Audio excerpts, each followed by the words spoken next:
3, 2.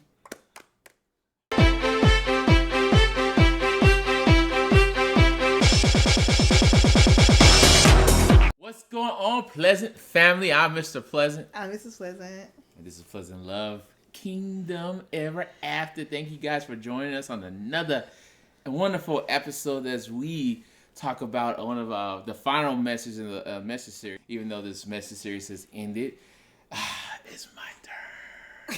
It's my turn. Before you dive into your turn. It's my turn. Before you dive into but your it's turn. my turn. Wait, hold up. This is about me right now. The dictation. This is me. They'll be dictating right now. How has the series felt to you? How has it been to It's you? been good. It's been eye-opening, confirmation, some revelations, some new insights, especially what we're going to go into. And even when we were talking about women, I had some new insights at what I talked about last week that I just didn't realize. One thing was supernatural ability to be a leader. I felt all confident in my chest. Your chest got puffy, huh? Got I like your chest get puffy, honey. Well, Let go. Let go. I love that I don't like to be the analogy with cars, but I guess we are a car. He said, "What do a car need? It needs gas. It needs gasoline." But basically, what he was saying is like, for us to operate, there's need. So for a woman to be a helpmate, she has needs. But for us to even function, there's need. Right. There's not gas, there's not oil, there's not a transmission fluid. We're stuck. So if women not giving us what we need, you wonder why your man is a stiff on a log because you not giving him what he needs. But I know my baby be providing, so I love. I try. I'm not perfect. I try. She be doing that thing. I try. I do what I can when I can. Amen. Praise God. I like that he said if we don't figure out what we need, Satan will know. Yeah, Satan knows. Ooh, Satan knows what we need. If we don't figure out what we need, and that was crazy because I think it hit me because I didn't even know there was needs.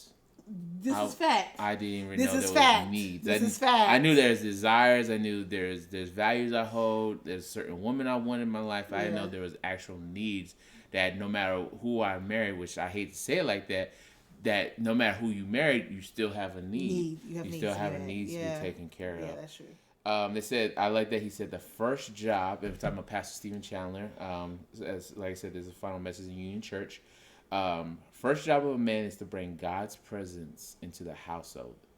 And like they said, God inhabits the praises of his people. I love God so much. If I was any tribe, in all the several tribes, I'd be tribe of Judah because I love praising God. And he does. I love praise and if worship. If you haven't seen our hit list of praise and worship, go watch them on Instagram. I love it. And I'm so happy that God inhabits the praise of people because I love praising God. He does. I love it. I love it. So that's what I love that he said that God's presence into the household. If I'm not doing that, I'm not. If you're not bringing presence of God into your household, what are you doing? If you're waking up, the first thing you want to do is grab a pancake. The first thing you want to do is grab a beer when you get home. You're doing it wrong. You're not bringing the presence of God in there. Your job is to make sure that, hey, something's not right. My child's not acting right. Is God in here? If people just visiting your house and you're not, after they leaving, praying like, all right, there was some negative spirit in it. I didn't like what that was. Let's pray. Like you're not ushering God's presence into your house, so you're not doing your job. Yeah. What are you saying? Go ahead. I don't know if you're gonna talk about this, and maybe see what you're gonna talk about. Well, let me see. The basis of he started off his message with this verse, 2 Samuel 6, 13 to 23. Ooh, that was a long It one. was very long, so we're not gonna read it, but we'll have it probably somewhere on the screen somewhere for you to look over as we talk. But he says the body of believer is the temple of the Holy Spirit. Mm-hmm. And we understand we just had Easter early this month. Because of Jesus' death and resurrection, we have the Holy Spirit, and the Holy Spirit is in us. It's in our temple. Before it was, he said it was the Ark of the Lord, the Ark of the Covenant, the Holy Spirit resided in. And so he talked about, I forgot how he said it before, the priests held the ark, right? Mm-hmm. And he said if you weren't a priest, you weren't if you touched the ark, you would die. Mm-hmm. Right? Yeah, oh yeah, you can't. Right? No, there's a no. And that spoke to me like, so a priest of the Lord, that means that you have to accept him. You have to be submitted underneath God's will, right? To be able to hold his presence. Yes.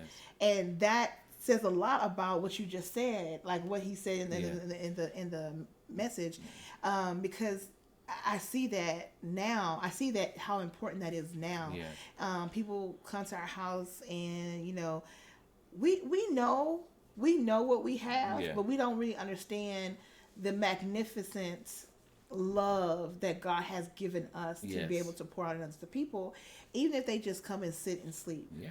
And people tend to sometimes go to sleep at our house because I have purposely made my house comfortable. Right.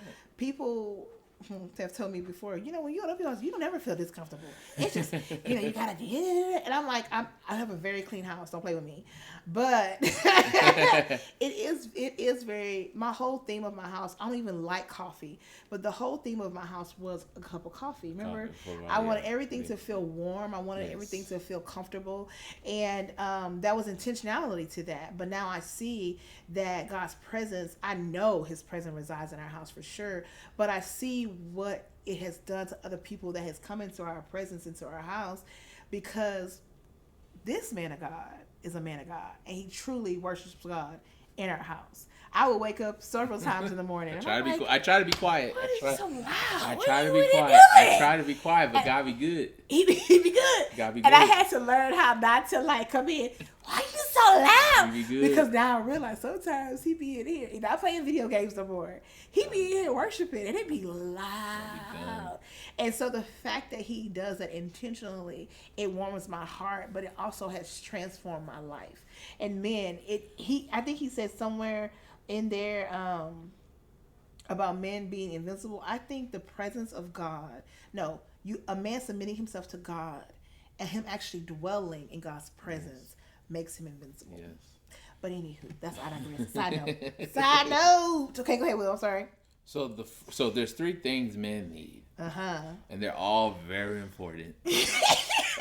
Like I said, some of this I didn't even know. I knew what I need. Like deep down there was a need. I just didn't have the vocabulary for it. So can I ask you a question? Yeah, go ahead. Those needs that we about to go over, did you think it was your responsibility to have those needs? And do you think you were worthy enough to demand those needs or even look for them? There's a youthfulness, there's an immaturity that I was still holding on to where, okay, I'm old, but I ain't that old. So I didn't really see myself like, oh, I need these needs. Like maybe I never, since I didn't know I didn't need it, I didn't know if I was worthy or not. Because I even know, like I said, I didn't know the vocabulary too. I didn't have vocabulary to put it on there. But like I said, also there was like a little immaturity in me. Like I'm still in my 30s. I could still be a little foolish or whatever. So I wasn't tripping. You didn't give me what I need. You'll give it to me eventually. Got it. So the first need is honor and respect. Wow. Zechariah 13:7. It says, "Awake, O sword, against my shepherd, the man who is my partner, says the Lord of heaven's armies. Strike down the shepherd, and the sheep will be scattered, and I will turn against the lambs." We need a cheerleader. Men need a cheerleader. If I come into this house, he said it's so. Oh my God! I'm jumping ahead, but I don't care. When men go to work, we go to war. I was like, whoa. But I knew that. Wow. I told you that. You told me that. I had told you that. You told me that, but it just is like hearing the message under the authority and presence of God in that mindset to really listen. Yeah. I was like, wow, you're right. Yeah. Like every time I step out that door, I'm making sure the gates of hell will not prevail in this household. As for me and my household, we will serve the Lord. No one's going to stand against the purpose that God has given for this household. We don't have kids yet, but please don't even think about try to roll up in this house, do something. Satan, if you flesh and blood, I know we don't fight against flesh and blood, but don't do it. So it's like, when men go to work, we are standing, like you said, we are standing between our family and the gates of hell. I was like, so if we're doing that, we don't need to come home and hear, why the trash ain't taken out? Give me a minute. I just fought the gates of hell. And you'd be like, when did you do that? Some people feel like, oh, it's just flesh. You're just going to work. It's simply, but my provisions are set up for whatever purpose God has.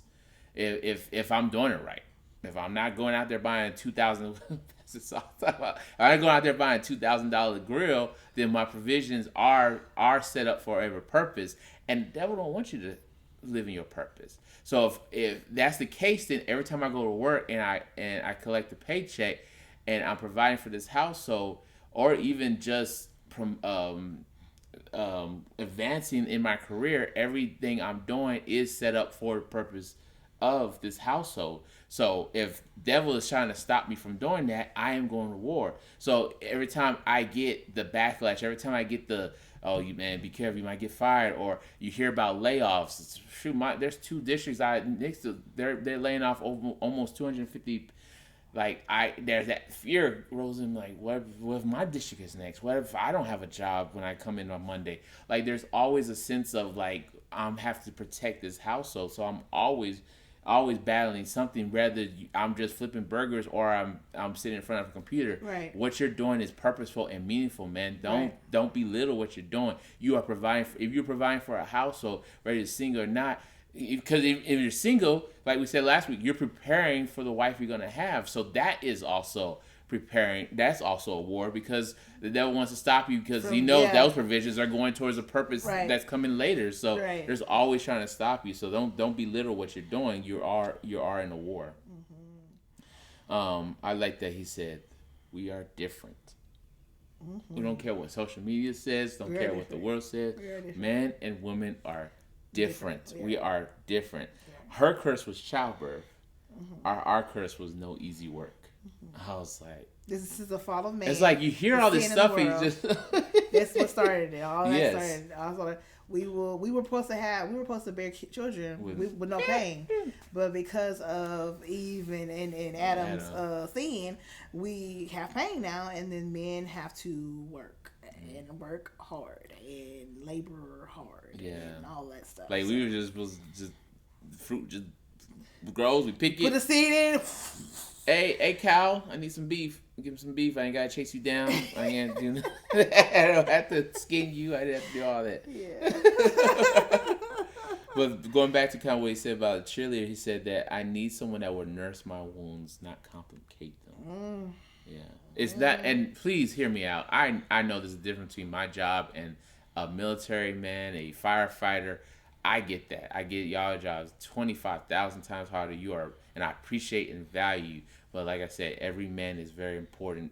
No matter if you're a desk job or working in sanitation, you need a woman you could come to that will nurse those wounds, because you don't know how we are attacked harder because we are leading a purpose. We are leading a vision. Yeah.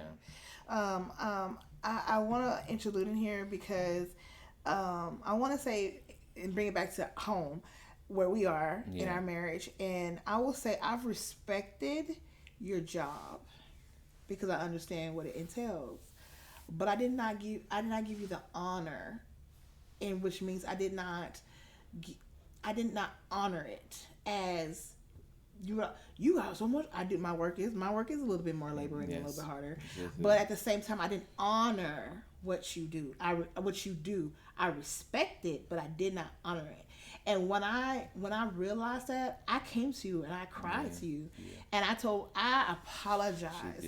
And the way I did not honor it, I was like, well, you be all right, you can do da. Not thinking like he done this. And I said, can you just tell me? I sat down one day and I said, can you tell me what you do in a day? So I'm thinking you just in the office. People come see you in the office. You talk to the kids, and yes, that part. That means so we do the similar, not same, similar. You sit down and talk to people. I understand that battle, but what else does your job entail? And I sat and I said, can you tell me from the time you walk in to the time you leave? And I listened to him, and internally at that time, God was like, I had chains on that thing. You hear me holding up that It's not that hard, but as you kept talking, each chain kept dropping off my heart, and each wall that I had built up to say, you be alright. Like every all of those bricks kept falling off every time you told me, well, this. So if it's this day, then I have to do this. Da, da, da, da, da. And granted, wouldn't I have? I should have just understood that as his wife. But for me, I needed validation and understanding. What is it that you do? How much do you carry? The only way a woman would know that is if you communicate that. Mm-hmm. William felt like he didn't have to communicate that to me. I should just understood. And for me, I didn't think that was acceptable. As if you want me to understand what you're going through, I need to hear you talk about it. And Will thought he was protecting me from not telling me, but it was hindering our relationship because he wasn't communicating with me. And so, and that goes back to the secure leadership. Secure leadership, right? And so, but then also, you didn't want to. You told me I didn't want you to think that I didn't want to feel belittled. And I said, how would I have made you feel belittled? And he was like, that was on me. That was on me. It wasn't a you thing. It was on me. You can't control how I feel. And see, that we can have those conversations now because of the growth God has given us. But when we were 12 years ago, we couldn't have this type of conversation. We were still very guarded in our emotional state. Yeah. So I thank God for that. But I just wanted to bring that in because honor is one thing. It's like I honor what you do. I see the value in what you do. I appreciate what you do. Respecting it. Men want respect. Respect who I am as a person. Period. Point blank. Yeah. But the honor part, because in today's society, women work as hard as men do in the careers that we do. We work as hard, but they carry the weight of more things than we do when they're the head of our household on top of that. So we have to consider that as wives. So I just wanted to throw that in there. Yeah, I think I could kind of relate it to like if it shouldn't be so, I feel like, in society, but that's the reality of it, is when if something happened, they can come to me. I don't care if Sierra makes 6 figures. Something happened, why the lights went off? But no, brother. I ain't talking to your wife. I'm talking to you. That's the leadership. That's the part of being the man. Right. I forgot about this thing. He also talking about women. He said the statement, love your neighbors as you love yourself. A lot of women don't respect themselves. So it's hard to. Yeah. It's hard to do that. It's hard to really honor and show someone that much respect when you don't honor and respect yourself, women, and love yourself. Yeah. To love yourself is to value who you are. It's to see the worth in you that God has put in you. If you don't see that, it's hard to give it to a neighbor, and it's definitely hard to give it to a man that you want to be with. Yeah. And so you have to care for yourself first before you can try to care for a husband. Ask God how you're supposed to care for yourself first before you try to care for a husband. Yeah. And we do that a lot in society. We do it a lot out of order, and then you have all these World War III relationships where it's so hard because you have come in not as I am committed to this relationship. No, first of all, I'm not committed to God, so then that all messes things up too. And then you're not committed to the relationship. I'm here to give what I can get, but you're not trying to give. You're not trying to serve one another. Right. So it's, you see the layers of disconnect that we have in society that we think is the right way, but it really leads to a lot of misconceptions, a lot of miscommunications, and it leads to very, very hard relationships. And that's one reason why people don't want to be married, because we have done it very, very wrong. And we're trying to get it right. And we're trying to get it back to the way God intended it for it to be. Yeah. And the church also discussed the bank of honor and respect. Did you get that one where he talked about that honor and respect is a deposit. Oh yeah. And correction is a withdrawal. Stop taking out more than we put in. If you take out too much money, you get the insufficient funds. Right. Then you get the fees. Then you can't. Then every time you try to get money from your job or your businesses or your extra income, they have to replenish the account first with the negative balance before you can even start touching the new money. So now you like, what's up? What's I got to do with your man? If you're always correcting, there's always something negative to say. When does he get that honor and respect? When is he going to be able to fulfill your needs? When he's going to be able to function and operate? Because he has to. say it like this. He has to get that. You got to get replenished somehow. And hopefully it's from his wife. But if you're not giving him what he needs, he even said that, you start looking for other. That's when the Satan comes in, and that's where you get those other needs. He has to get replenished somehow. There's no way a man can function without some kind of love and compassion. So if you're not giving it to him, he's going to get it from somewhere else, and that's unfortunate. Mm-hmm. Yeah. So number 2, he's so wrong for this. So number 1 is honor and respect. Number 2, the number 1's need. You can't have 2 number 1s. Yes, we can. Can you run a car without oil? Yeah. Can you run a car without gasoline? No. Can you run a car without oil? No. Can you run a car out with both? No. So they're both important at the same time. First, he said 1 Corinthians 7:5. I'm gonna say this loud and proud.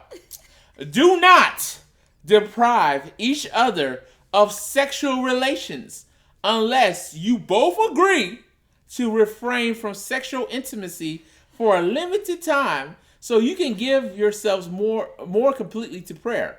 Afterward, you should come together again so that Satan won't be able to tempt you because of your lack of self-control. My man he just needs self-control. God says we don't have self-control. Y'all don't have don't act like men is the only one who ain't got no self-control. Y'all got needs just like us. But you're helping us with that control. If I have the cake's there. I don't have to go get cake from anywhere else. I don't have to get Little Debbie. Because you got a full cake? Because I got a full cake at home. I don't have to look for the snack because you're helping me with my control. Ain't nothing wrong with that. It says it in the Bible. We lack self-control, so please help us with our self-control. Sex is medicine. It's healing. That's what's crazy about it, though. We're laughing, but that's how we world got it so twisted. We look at it as funny because we don't see sex is that important. It's give my pleasure. It's a scratch. Go on about your day. But if you're doing it in the frame of marriage, sex is a medicine. It's healing. It helps me. Like you said, the nurse needs to help. You need me my cheerleader. You need to help my wound. But at the same time, we go back to what women need. We gotta do what we need to do. Mm-hmm. But he said, and I agree. Mm-hmm. Sometimes, hey, it's nice to go to Del Frisco, salt grass steakhouse. For the cheer out, the Maitre D. Can we go to Eddie V's? Eddie V's. Upgraded up there. Yeah, go to the Charlie and Company.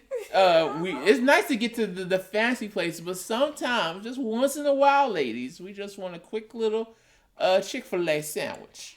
Well, when you said what you said on the last one, you said, I guess I'm a little feminine. I guess I'm a little masculine. I do. I don't want Chick-fil-A all the time. Pause. Because Sierra. I don't want Chick-fil-A all the time. Sierra be like, let me get a Chick-fil-A. You know what I'm saying? Real quick. What's why I don't want Eddie V's. I don't want Chick-fil-A. Hey, right now, it's Chick-fil-A. We need Eddie V's another time. Come on, we got quick. Because sometimes, but we had to learn the 5 balance. Amen. 5 balance. But yeah, I love that he said that, and then he said 8 times in a lifetime we will be married couples. Be in the mood at the same time. And in a lifetime. Not a year, a lifetime. And I was like, whoa. Whoa. That's science. It's not Bible science. That's so true. I think, I'm going to say, I think we didn't have that 8 times. Hopefully we have 8 more. Praise God. Oh, like college, we were in the mood a lot. Well, no. And then we got married. It's a whole other level of love. You know? Yes. Let me get out of my pocket. Let's get back to the word.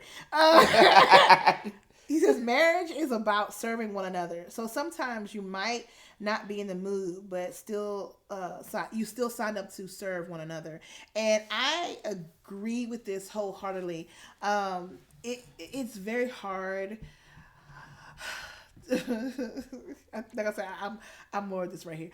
Prime rib versus Chick-fil-A. Because I'm like, man, I don't care if you're not in the mood. Just quick. If you're not in the mood, let's make it fast. You know That's what we gotta do. You go back and do what you do. Go back to what you were doing. But it's because the sanctity of marriage, and when we give y'all the little surprises that we do next time for next videos. I think I think there's a time and a season for everything, and some seasons require. Perfect example.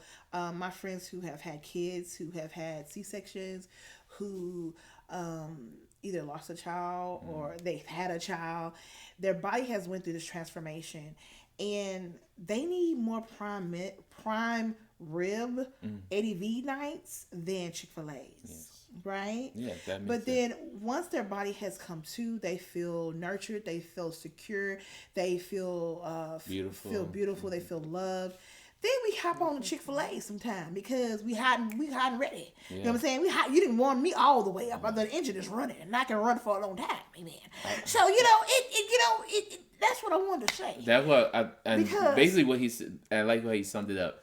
Marriage is a service. It is a service. It is a service. If you love someone, it's putting your need above someone else's need. Yes. So and that's also in sex. That's also in sex. I'm not saying you go to Pound Town every night with Chelsea. I'm not saying you gonna let them go. I'm not saying that. It's both ways. It's a commitment to one another and knowing the time of the season, the place and the reason is important too. And you have to calculate that in and knowing how to serve. And sometimes men, if you hear your wife say, "No, I just don't," hold her. Rubber feet. Hold her. Make her feel loved. I rarely ever deny. Amen. Because I'm nasty. Anywho, but I know some women that do. They like, Sierra, I just don't be feeling it. Like, girl, it's just I don't. And when you don't, men, y'all feel like it's something that y'all did wrong, or y'all feel. Sometimes it's just she doesn't. Especially if she's had a hard day, she's been through a lot, just non-sexual intimacy, giving her that special attention will wake up things in her so fast that she might be like, you know what? You looking like a snack and a whole cake today. Let's get it in. You know what I'm saying? So I just want to throw that out there. You put your need in my. This is but men need. We already talked about. Oh, I'm sorry. Already talked about the non-sexual. I was giving men we already said that last week. It's about this is about getting it in. I'm saying if you getting it in. If you want to get it in, you gotta put something in that thing. Yeah, well, we already said that last week. It's our turn. But you gotta want. Sierra got this tattooed on her chest. Genesis 1:28. Then God blessed them and said, "Be fruitful and multiply." See, that's fill the earth and government, right over the fish of the sea, the birds of the sky, and animals that scurry along the ground. So that's Genesis 1:28 on my chest. Sierra is I love Sierra. I love my baby because she don't make it hard. She don't make it hard at all. I get sexual. Oh, that's it. I'm gonna go no more. So she takes care of Big Zaddy. They do. Okay. All right. Number 3. So the first one is honor and respect. Number 2, number 1 is sexual fulfillment. Number 3, the number 1 need. We need all 3 at the same time. The number 1 need is significance and legacy. That right there, I just. Maybe because we haven't got the kids yet or anything. I just didn't feel, but there's more to it. There's a lot more to it, but there's something in me where just like it wasn't like ignited. I need legacy, but then I dropped the dime on you about the school, and I was like, that's if God says y'all not having kids, then that's you're gonna be a legacy. That's where your name's gonna be on. So it's like there was in me. I just didn't, like I said, I didn't put the vocabulary right together. He said in Genesis 12:1, the Lord said to Abram, "Leave your native country, your relatives, and your father's family, and go to the land that I will show you. I will make you into a great nation. I will bless you and make you famous, and you will be a blessing to others. I will bless those who bless you and curse those who treat you with contempt. All the families on earth will be blessed through you." Legacy and significance. What have I left on the earth to be a blessing for others? Wow. I was like, oh yeah, I need that. I do need that. And I appreciate him bringing that. I just like, there's something missing. And there it is. That's what it was. Now that unlocks so much in me, like, okay, let me go get this. Let me get my stuff together. Cause I need to leave some impression on this earth with an F. Earth. I love that he said, husbands will shift And that's what's my shift. Husbands will shift from carrying what their dad thinks to leaving a legacy. I was like, I think he also had another. He went really biblical on this one. Proverbs 31:21-23.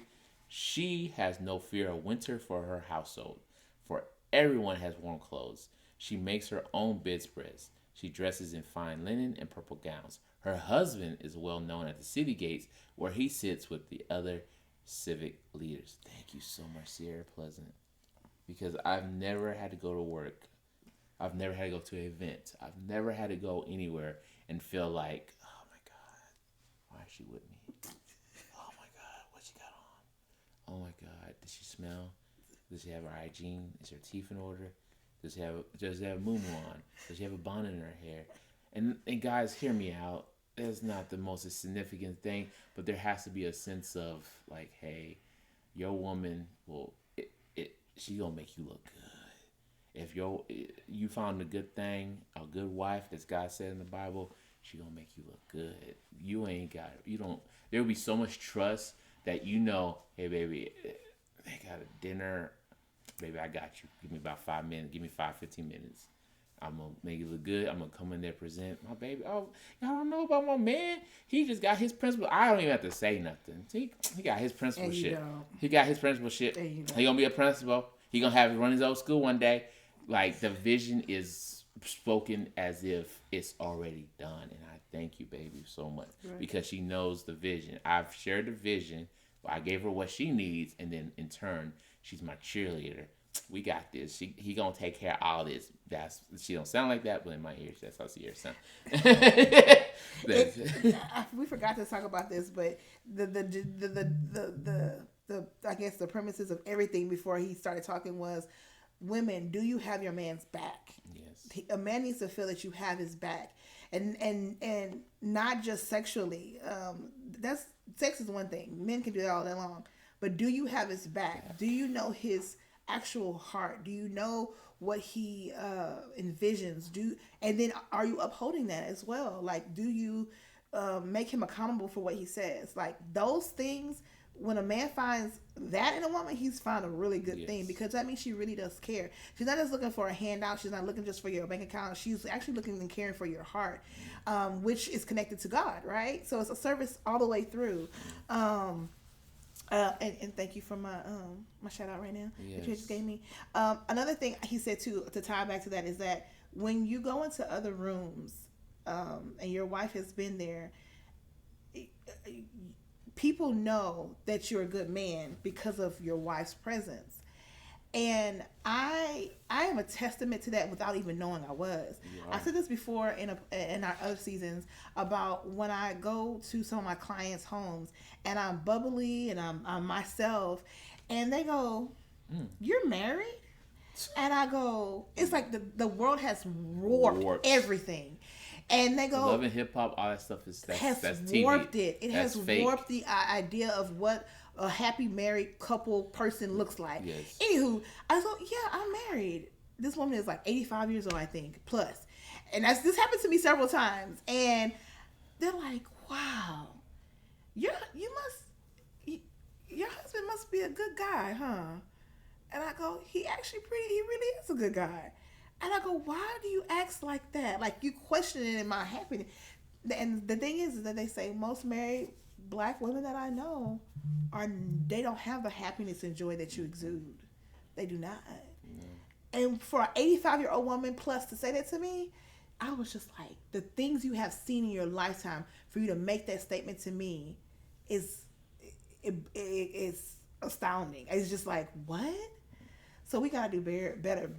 Married women of God. I mean, women of God, married women of God. We have to do better in representing ourselves well, but it's also a representation of the man that we're with. Because if you come in, and perfect example, it can be the total opposite. If I was slum dumb, mad, angry all the time, my man is not making me happy. My man is not making me feel secure. He is not a good leader. Got it, man? Yeah. So you want what you want, but you gotta put something in the engine. Go right ahead. And part of that too is, don't replace me. Don't replace me. Well, I make all the money. Yeah, I don't need. I'm okay. All right, talk to God. This is the vision for the house. okay, but what the kids take care of, like, where do I fit? Where do the man fit? If a man doesn't fit, then it's not an ego thing. It is a purpose thing. Purposeful. People want to say, "Oh, you just got a big ego. You think you got." He's supposed to be the secure leader in the household. So how can I be a secure leader if you're doing everything? There's also, I love my independent queen. But like I said, independence to me is something. God forbid something happened to me, Sierra. It's all right. She good. I got life insurance. She's set. She won't be distraught. But in time being, while I'm here, can I be the leader? Can your husband be that leader? Can I ask you a question? He says this: if a man doesn't feel needed, then he doesn't know where he belongs. Have I ever made you feel like I didn't need you? In the first 5 years, we had that situation where it felt like that's where we were, like we talked about 3 videos ago. Yes, we're roommates. Yeah. So what am I here for? I was overcompensating to control my environment, even though I had a whole husband, and which made him feel insignificant, which he was not leading. So therefore, everything that the devil could have done to steal our joy, our happiness, our fruitfulness, in that season, he tried us. But then we got a revelation. And we got reconnected. And we got reconnected at a conference about marriage. And at that conference, I remembered that I liked this man before I fell in love with this man. Yeah. And he is a man of God. And he's chasing after things of God. Yeah. So let's come to the table and see how we can make this work, so that we can be fruitful, so that we can multiply outside of children, even with children, without children. What does God have purposely for us to do? Yes. A pleasant love is one of those things that has been an overflow of his goodness to us and our service to one another, but also our service to the people in the community. Yeah. So please provide us all 3 things so you make your big daddy happy.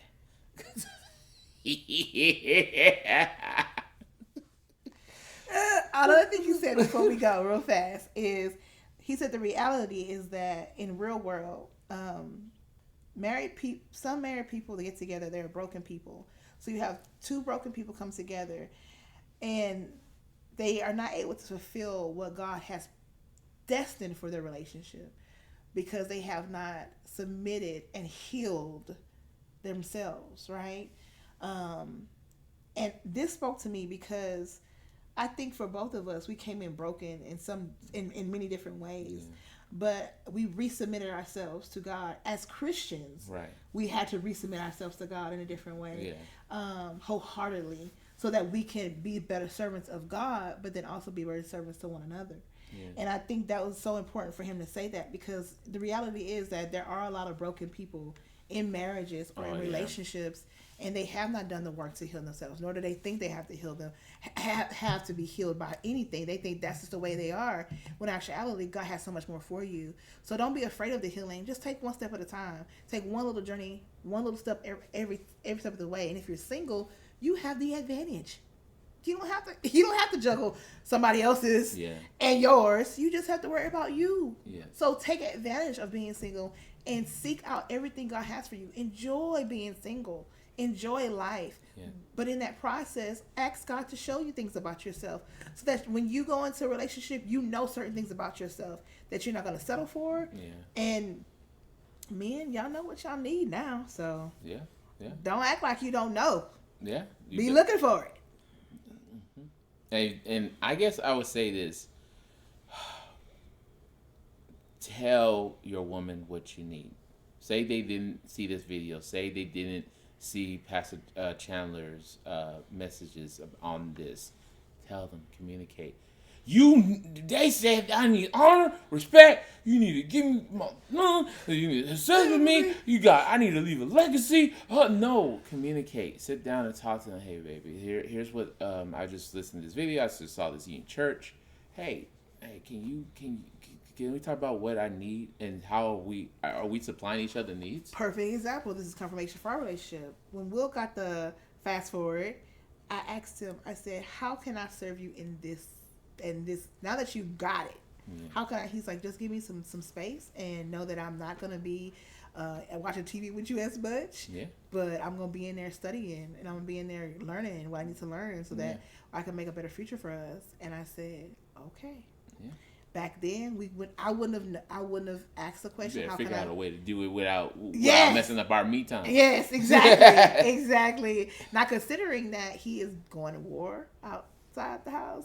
I don't want him to war inside the house. I want him to have peace here. I want him to have love. I want him to feel supported. I want him to feel seen. He knows I have his back. If he forgot to wash dishes or whatever, I got you. I'm gonna do it. If I don't do it tonight, I'm gonna do it tomorrow for sure. I got you. That's usually how I go. So I just want to make sure that he feels secure. So I hope you feel. I checked off all those boxes for you, my babe.